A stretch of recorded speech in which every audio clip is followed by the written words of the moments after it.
उत्तर प्रदेश की राजधानी लखनऊ में श्री कृष्ण जन्माष्टमी के अवसर पर भगवान श्री कृष्ण की छठी महोत्सव और गुरु पूर्णिमा महोत्सव का आयोजन किया गया। इस भव्य आयोजन पर श्री तुलसी पीठाधीश्वर एवं कथा व्यास तुलसी जी महाराज की 2 दिवसीय कथा का आयोजन किया गया। ये कार्यक्रम दिनांक 31 अगस्त 2024 और 1 सितंबर 2024 को लखनऊ के चौक एरिया में स्थित अटल बिहारी वाजपेयी कन्वेंशन सेंटर में आयोजित किया गया है। कथा के साथ भगवान श्री कृष्ण की जन्म लीला, नंद उत्सव लीला, श्री कृष्णा छठी महोत्सव एवं गुरु पूर्णिमा महोत्सव के साथ विशाल भंडारे का आयोजन भी किया गया। इस कार्यक्रम में मुख्य अतिथि के रूप में उत्तर प्रदेश के पूर्व उप मुख्यमंत्री और राज्यसभा सांसद दिनेश शर्मा और पूर्व कैबिनेट मंत्री महेंद्र सिंह सम्मिलित हुए। कार्यक्रम की शुरुआत सभी अतिथि द्वारा दीप प्रज्वलित कर की गई। विशिष्ट अतिथि के रूप में कांग्रेस से राज्यसभा सांसद प्रमोद तिवारी, मशहूर अभिनेता शेखर सुमन और मुंबई से बाला साहेब ठाकरे की पुत्रवधू स्मिता ठाकरे का आयोजन किया गया है भव्य रूप से लखनऊ में।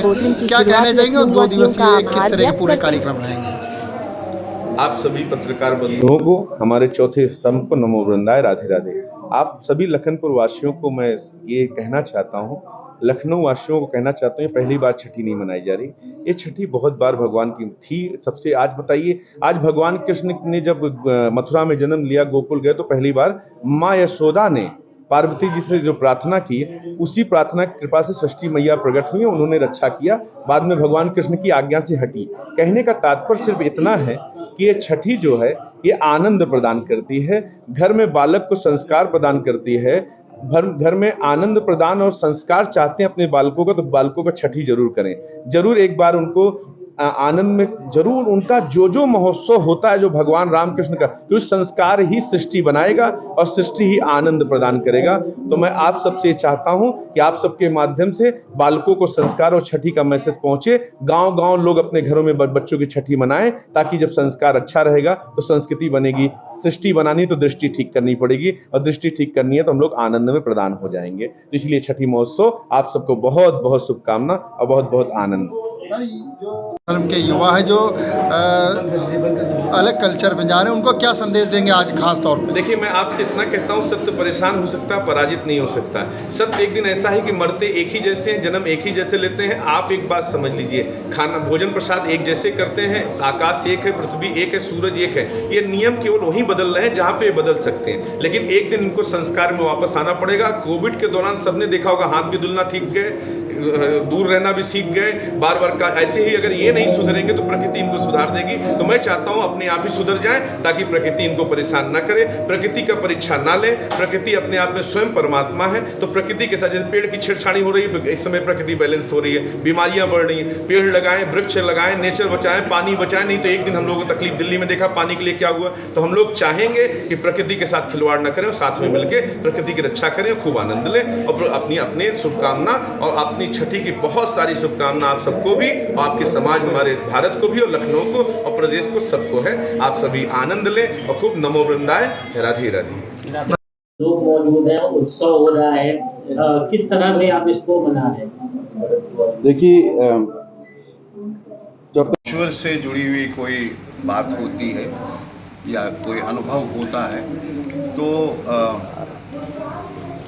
बात घूम फिर के मानवता पे आ जाती है, बात घूम फिर के इंसानियत पे आती है। क्योंकि मेरे ख्याल से सबसे बड़ा मजहब जो है दुनिया में, वो है इंसानियत। इंसान को ये सब समझने में एक लंबा वक्त लगता है, और जब कुछ ऐसा उत्सव या महोत्सव होता है, जब कोई गुरु बोलता है, जब कोई ज्ञानी बोलता है, तो